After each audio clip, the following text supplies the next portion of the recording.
together, ladies and gentlemen, for Terri and Melvin Redwine.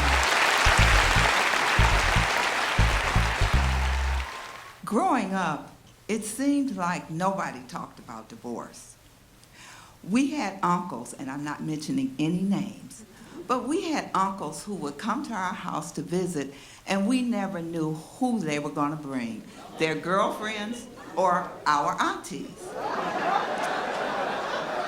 We had neighbors who had girlfriends across the street and across town. There was one couple that got into a fight. The wife slit the husband's throat, sewed it back up, and they sat down on the front porch and drank Kool-Aid. Divorce was not in our vocabulary. So when my mother-in-law asked me, she said, "Terri, do you think you could ever get a divorce?" I said, "Oh, no, Mom, no." She said, "Well, what if something happened?" I said, "Nothing could happen that God can't handle." She said, "But what if something happened? Would you get a divorce?" I said, "Mom, nothing's gonna happen." I said, "God put us together. God has the power to keep us together. We want to stay together. I married your son because he was the kindest human being I'd ever met in my life. So there was no challenge that was going to separate us. So no, Mom, we can never get a divorce."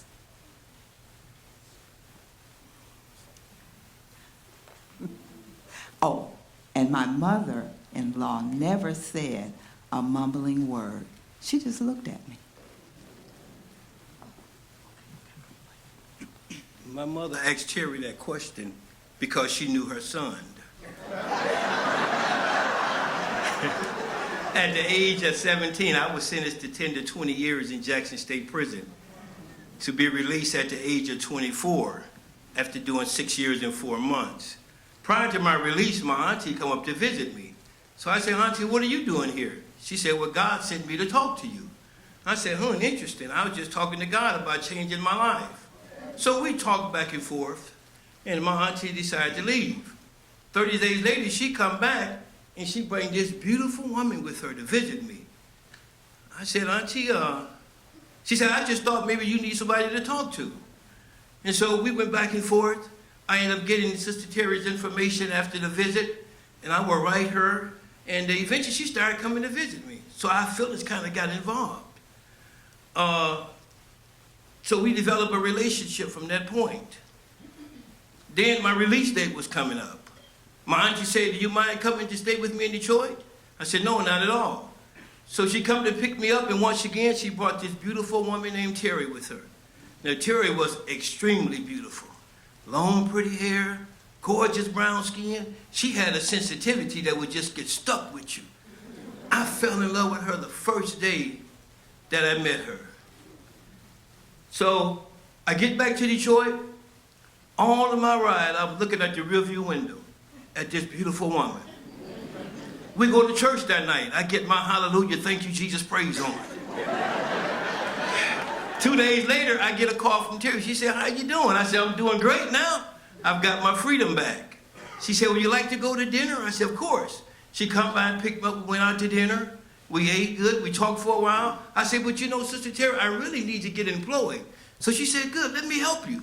So we fill out applications. I ended up getting a job in Farmington Hills working at Boys Republic with troubled kids. So that gave Terri an opportunity to take me back and forth to work because I didn't have a car. At that time, we got extremely close. I really fell in love with her. I popped the question. I said, "Sister Terri, you mind marrying me?" She said, "You know, I think you're a nice guy. But marriage is really not up to me, it's really up to God." She said, "Let me go and talk to God." 2 days, she came back with this smile on her face.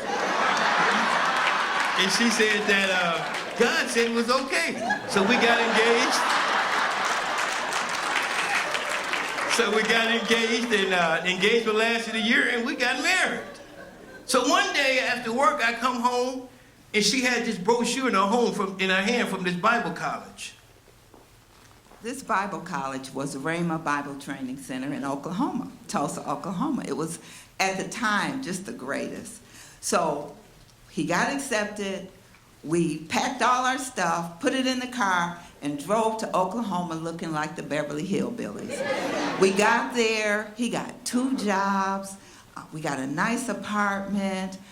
He said being on campus was like walking through God's treasure chest. He grew, he excelled in everything. It was the best year of our marriage. He graduated, we were going to register for the 2nd year, and I got a call from my sister. She said, Terri, Mama is sick. So I wanted to stay, but my mother was sick, and I love my mother. So I wanted to go home, and I shared that with my husband, and I left the final decision up to him. So I went before the Lord, and I said, Lord, you know, I really don't want to go back to the city of Detroit. You sent me here for Bible college. Things are changing. My life is changing. We're having a great time. But God said, okay, you can go. So I got up and I told my wife, I said, pack the bags. We going back to Detroit. So I get home. We take my mother to the hospital. She begins to get better. We're able to move her into a senior citizens building. She's ecstatic. She falls in love with it. And she begins to thrive. So in the process of this, I applied for my old job in Farmington Hills. They rehired me. So now I'm working with the troubled kids again, but I'm also doing an Amway business that I had started in Tulsa, Oklahoma. Now in Amway, I'm doing pretty good. I'm making some money. So I go into my boss's office, and I told him, I said, I quit my job. He said, quit? You just got hired. So I said, yeah, but I'm quitting. So I go home, I get excited. I said, honey. She said, what? I said, I quit my job. I said, you did what? I said, man, are you crazy? You didn't even ask me. You didn't tell me anything. And right then, I knew that the burden, the financial burdens of our family had fallen in my lap. But I was very persuasive. I convinced her that I would be the greatest salesman in the world. So she said, okay, well, go at it then. So I took our money and I bought a lot of products. I recruited a few people to go in business with me, and I started selling. And in no time, I flopped, fell right on my face. Didn't make a dime. Folks didn't want to buy Amway. So I lost a lot of money. So one day, I'm down in Wyoming in Tyreman, selling out of the trunk of my car. This young lady come up and she said, sir, you mind taking me down on Wyoming and Chalfonte to some friend's house? I said, no, I'll take you down there. She offered me $20. So we go down there, she jumps out the car, I'm sitting in the car. She go in the house for a minute, she come back, she said, come on in. So I get out, I go into the house. She said, come into the back. So I go into the back room, and there's about 6 people in the back smoking some stuff out of some clear glass. She said, you want to hit this? I said, well, what is it? She said, that's okay, you'll like it. So I hit it, and immediately I get this euphoric, sensational high that took me past this guy like I never had before. And when I came down, I realized that, I'm a now drug addict. So I took her back to the neighborhood and dropped her off, and I began to just do things in the neighborhood to make money. I didn't have an Amway job anymore. I quit my other job. So a friend of mine got me into this juice business, and I started making good money selling juice for this company called JJ Juice out of Canada. And all the money I make was going up in smoke. I was smoking it up on crack cocaine. So now I'm forced to have to do things. One day I came home and my wife, who was in the hospital having her 3rd child, was gone. So I went through the house and took all the TVs and took them to the pawn shop and took the money and smoked it up on crack. So I get home from the hospital, and I say, honey, where are the TVs? He said, oh, I forgot to tell you. I ran out of money while you were in the hospital. I took the televisions and I pawned them, but they know I'm coming. Come on, let's go get the televisions. We went and we got the televisions, but I knew something just wasn't right. Soon after that, a man knocked on the door. He came in and cut off the gas. Next, somebody came and cut off the electricity. Next, they came and they turned off the telephone. I didn't mind them turning off the telephone because I was so embarrassed and humiliated. I didn't want to talk to anybody on the phone. when I would walk my children to school, one day in particular, I was walking with my head looking down on the ground because I was looking for $1. I prayed, I said, Lord, I need $1 for my baby to buy some Halloween candy today because every child has to bring it. And I didn't find the $1. So I go into the classroom and I tell the teacher, she says, don't worry about that. You see all that candy over there?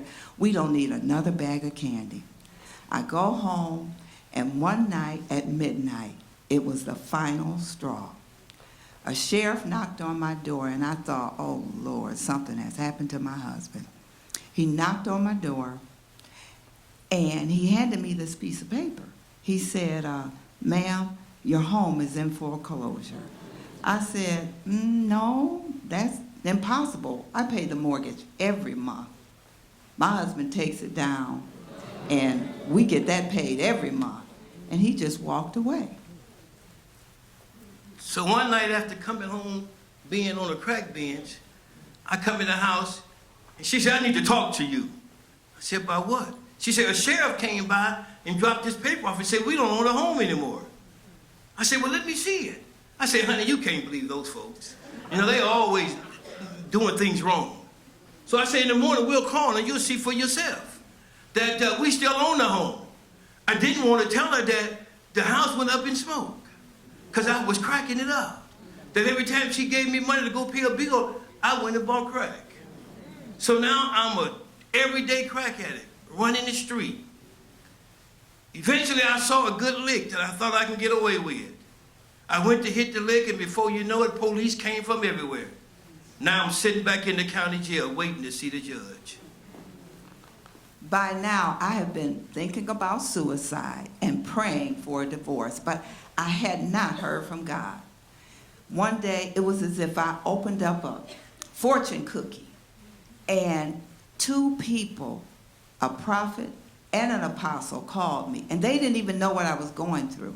One of them said, you know, you've been praying and asking God for something. I want you to know that he has given you what you want. The other one said, you know, God lets us go through things that seem horrific, but he's preparing you for the future. The experience is important. That was all I needed to hear. Within 24 hours, I had found an attorney. I was so glad to file for a divorce to get rid of this lying, stealing, cheating man. So I get the divorce. I'm happy, but I have 3 sons. I met a man who was a disciplinarian, a nice man. We got married, and things went really well for a while. But all of a sudden, he became kind of tyrannical and began to just kind of lose it. And now, all of a sudden, the woman who said, I'll never get a divorce, had 2 divorces. So my sons need counseling, I need counseling. We go to counseling, and the counselor says to me, I forbid you to take those boys to go see their father in prison. They did nothing to deserve that, and prison is nowhere for children. So I left there, but I just wasn't feeling that. So I had to pray about it. And the Lord led me to make sure that my children had a relationship with their father. So that's what I did until they were 18 years old. After being in the county jail for 6 months, I finally go before the judge, and the judge sentenced me back to prison for 15 to 30 years. I said, 30 years? Are you crazy, Judge? It's like I fell out in the courtroom. So now I'm back inside Jackson State Prison in a little cell. I broke down and cried. My heart was hurting. I was empty on the inside. I was angry, remorseful, yes, but mad at myself in the world. So I began to seek God. I said, God, and I started counting. I said, I'll be 75 years old when I get out of here. God, I'm not going to make it that long. Then I started hearing about all my friends that I left behind the first time was dying in prison because of the poor health care system. So I said, God, this ain't right. And I began to cry out real tears. And God gave me the strength to be able to make it through. So now they transferred me down to Detroit Ryan Correctional Facility, And I'm able to see my kids because they're so close. My ex-wife was bringing them up. Me and my kids, we developed a good relationship where I explained to them my situation. They understood. We cried on each other's shoulder, and they said, Dad, it's going to be all right. But I was still angry, so I started a riot at Ryan. And I ended up in Marquette Breast Prison.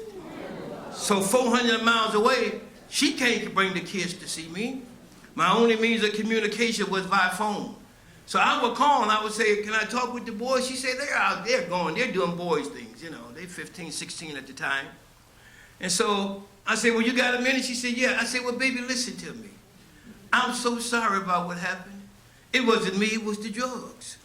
I need another chance. Please try to understand that God has forgiven me and you need to forgive me, and let's fix this relationship so we can go on and fall in love again. I said, man, you are crazy. It is official. You are slow or mentally retarded. There is no way on God's green earth that I would ever take you back after what you did. Do you know that all 3 of my sons have been in trouble with the law? It's just not going to happen. You might as well save your breath. But I continue to call, hoping to catch my sons, but really in my heart, I wanted to talk to her. So my kids was never there, so I continued to be persistent, begging and pleading like a lawyer, crying out for a jury to find the man innocent. But she wasn't hearing that. She kept saying, man, you crazy, quit calling me, this ain't going to happen. But I continued on. Anyway, eventually, I was soon to be released. I was transferred back down to Detroit to the parole office. I'm sitting in the parole office, just with my head down. I got 2 baskets of accumulated plastic stuff that I've over the years, and I'm sitting there, and a gentleman walked up, tall kid, and he said, Pops. Well, of course, I ain't look up because I ain't no Pops yet, you know what I mean. So he said, Pops, this your son, Josh. And I looked up, and I jumped up, and I began to hug him. And everybody in the parole office got real quiet. And they looked at us. And after a second, everybody, both sides, just started clapping. So me and my son, we hugged each other and had a good visit. And so he said, Pops, what are you doing here? I said, listen, they're getting ready to put me in the reentry program downtown in Detroit on Petersburg Street. He said, okay, well, just hang around. I'm going to see my agent, and then I'll drop you off. So we talked for a while. He took me to see my other 2 sons, and we talked, and the first thing I said, well, how's your mama? And they bust out laughing. They said, Pops, let it go. They said, let it go, Pops. They say it's over with. You know, she don't want to have nothing to do with you. I said, well, then tell her I said hello and I'm home. So my youngest son called, and he said, Mom, Daddy's home, and we all got together. So I said, oh, good, I'm glad. And I really was glad that they were together. And I said, you guys enjoy him. So I hung up the phone, and immediately the Lord just began to talk to me about him. And I'm thinking, I don't want to hear that. I don't want to hear that. So he said, find out if he needs anything. So I called my son back. I said, ask your daddy, does he need anything? So he told me what he needed, and I got some stuff together and took it down to the shelter. And then when I got back home, the Lord began to deal with me about unforgiveness and something called righteous indignation. And I'm thinking, I forgave that man a long time ago. I've been taking the kids to see him. And he said, I needed to forgive him, and I thought that I really had. So he said, take him to Flint. He needed to go to Flint to see his family. So I took him to Flint reluctantly. We get to Flint, and we immediately have to go to the hospital because his nephew had just been in a car accident. We get there, and shortly after, his nephew passes. Now, he needs a ride back and forth to Flint for the funeral and this and that and the other. And I get home and I say, Lord, I smell a rat. And he began to deal with me about taking him back. And I said, I can't do that. He said, I want you to do that. I said, you are putting on me more than I can bear. God, how can you ask me to take him back after all we've been through? There's no love there. There's no desire. Please, Jesus. you know. And so we go back and forth, and then finally the Lord says, well, the decision is yours. It's up to you. But you won't grow anymore. When he said that, I said, I cannot live down here and be stagnant. I have to grow. So at that point, I humbled myself. I forgave my husband. I said yes to the Lord. I took on the challenge, and I said, I am going to obey you, God, but you have to help me. So I started seeing him. I started helping him. We started doing things together, and something magical happened. I started to like him again. And then we became friends, and then I kind of fell in love with him. And the next thing you know, we're driving down I-75 to Ohio to get married. So what has happened is I found out that on the other side of obedience, on the other side of forgiveness, on the other side of surrender, are blessings that you know not of.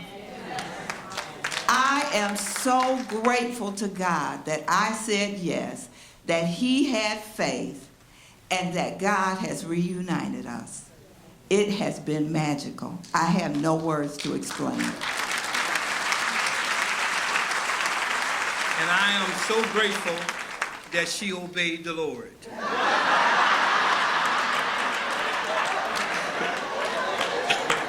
We fell back in love again, and I love her with all my heart. She's the most precious person on the planet. And I want to say before all you to her that, baby, I love you so very much. And I'm glad you decide to give me a second chance to be in love. Thank you very much.